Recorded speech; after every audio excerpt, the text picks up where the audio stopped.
just again to put it into context, the distribution of these giant stone balls right up the river there past Sam, that's there 2 or 3 or maybe even more going up there, some really large ones rolling down in the stream. We have this one here, we have that one over there, that half broken one, we have another one down here, we have 2 more, 3 more over there, right, and it just carries on.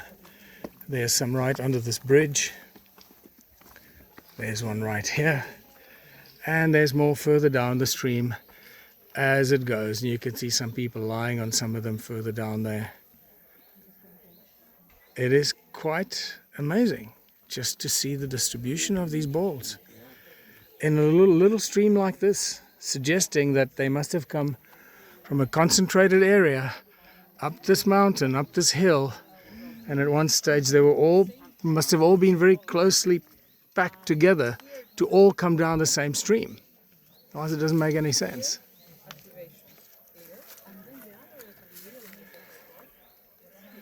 Well, these are my thoughts so far.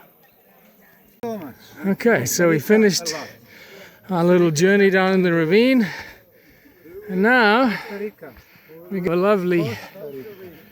lovely lunch. It's been prepared for us by the local management team here at this amazing establishment. Look at this. How awesome is this? Wow, look at the spread. Woo! Oh yes, fantastic.